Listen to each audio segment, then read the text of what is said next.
क्या भूमिहार वोट जमकर करेंगे राष्ट्रीय जनता दल को? नमस्कार, आप देख रहे हैं झकास भारत और मेरा नाम हुआ रविकांत। ये बातें हमने इसलिए की क्योंकि ये खबरें बहुत तेजी से चल रही थी और ये खबरें बहुत तेजी से सामने आ रही थी कि बिहार में सियासी फेरबदल में बिहार के जो 24 एमएलसी का चुनाव होने वाला है उसमें आरजेडी ने भूमिहार जाति को सबसे ज्यादा टिकट देने की बातें सामने आई है। 17 से 18 सीटों पर आरजेडी का लड़ने का चांस है, उसमें 5 सीटें वह भूमिहार को देने जा रही है। यह बातें लगभग तय है कि यहां पर सियासी समीकरण वह किसका बिगाड़ना चाहती है। जदयू और बीजेपी की तरफ ये जाति वोटिंग करती थी, मगर अब जिस प्रकार से 2020 विधानसभा में देखा गया कि किस प्रकार से उससे पहले भी राज्यसभा सांसद को दिया गया था, राज्यसभा भेजा गया था आरडी सिंह को, तो वहां पर से थोड़ी समीकरण बदली। मगर जब अनंत सिंह जब आरजेडी का दामन थाम लिए तो ये बातें कई तरह से तेजस्वी की ओर चली गई और ए टू जेड की पार्टी कहने वाले तेजस्वी ने यह साबित कर दी। और साथ ही जिस प्रकार से भूमिहार को आरजेडी में वहां पर जगह दी जा रही है, तो इससे अंदाजा लगाया जा सकता है कि एक जाति जो कभी कट्टर विरोधी हुआ करती थी और लालू प्रसाद यादव के कह सकते हैं कि राजनीतिक टारगेट पर रहा करती थी, मगर लालू प्रसाद यादव खुलेआम कहा करते थे ऊंची जातियों के खिलाफ, उसमें भूमिहार के खिलाफ उनकी बातें काफी मुखर होकर सामने आती थी। मगर अब जो है वह सियासी समीकरण काफी बदल चुका है, चुनावी समीकरण काफी बदल चुका है। इतना बदल जाएगा किसी ने सोचा नहीं था। वहीं भूमिहार जाति के भी कई नेता जिस प्रकार से कई चीजों पर खामोश रहते हैं और बीजेपी और जदयू का दामन छोड़ते रहते हैं, तो ये बातें भी लगने लगती है।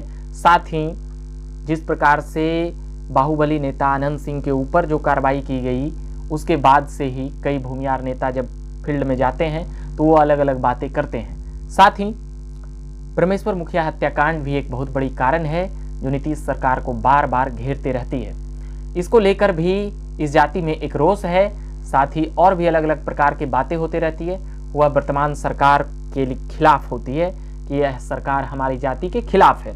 जब रिपोर्टिंग और कवरेज के दौरान हम जाते हैं तो जाति को लेकर ये कवरेज, इसलिए ये खबरें हम इसलिए कर रहे हैं, एक जाति का बार बार किसी चीज़ पर करना वो सही नहीं है, मगर ये खबरें काफ़ी प्रमुख थी कि इस जाति की भी संख्या अब वोट कर सकती है, क्योंकि जो वोटिंग होती है उस वक्त जातीय समीकरण और जातीय समीकरण साध कर ही यहाँ पर सरकारें बनती है, बिगड़ती है। मंत्रालय का कोटा जाता है, मंत्रालय का कोटा तैयार होता है, विधायक का कोटा मिलता है और विधायकी का चुनाव लड़ाया जाता है, चाहे देश के प्रधानमंत्री में हो या फिर राज्य के मुख्यमंत्री में हो। तो ये तमाम बातें जातीय समीकरण के द्वारा बिहार में आज भी तय हुआ करती है। आसपास के राज्यों और जिलों में भी यही होती है, उत्तर प्रदेश हो या कहीं पर भी हो। अभी यूपी इलेक्शन में आप देख सकते हैं। मगर बीजेपी का एक एजेंडा है हिंदुत्व और हिंदूवादी, जो अलग अलग प्रकार की बातें हैं, उससे जातीय भावना कई बार नरेंद्र मोदी के लिए और योगी आदित्यनाथ के लिए टूटती है।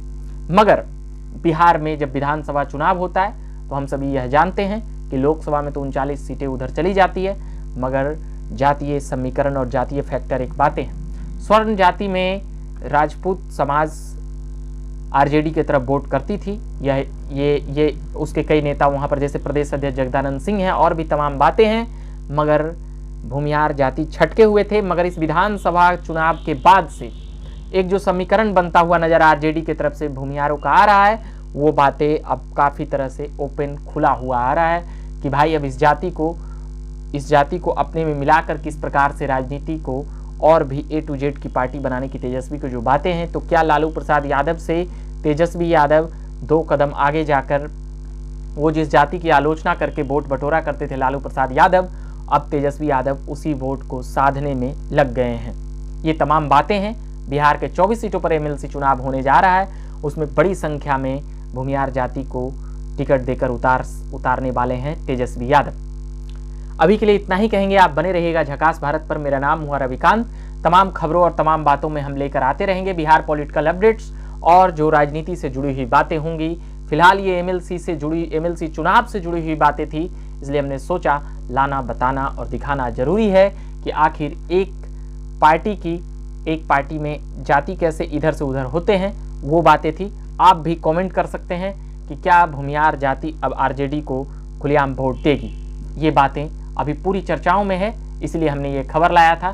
किसी भी जाति को आहत करना और किसी भी जाति की बात करना मेरा इरादा नहीं था, और किसी भी जाति पर बात करना उतनी कह सकते हैं, मगर जातीय समीकरण इस प्रकार से हो जाता है कि इस पर बात करना कभी कभी बनता है, मगर हमेशा किसी भी जाति को टारगेट करके किसी भी जाति पर कुछ कहना ये हम उचित नहीं मानते हैं, इसका खंडन करते हैं। ये खबरों की बात थी, राजनीति में जाति समीकरण की बात होती है, इसलिए हमने ये खबरें दिखाई। हम जानते हैं कमेंट में जातीयता की खबरें दिखाने पर वहाँ पर बातें आती है कि आपने ऐसा क्यों किया, कई लोग एनालाइज करते हैं, मैसेजेस भी करते हैं, तो हमने उनसे पहले ही ये बातें कह दी है कि हमने जातीय समीकरण को लेकर जो चुनावी गणित बनते हैं, इसलिए हमने ये खबरें लाई है। अभी के लिए इतना ही कहेंगे, धन्यवाद।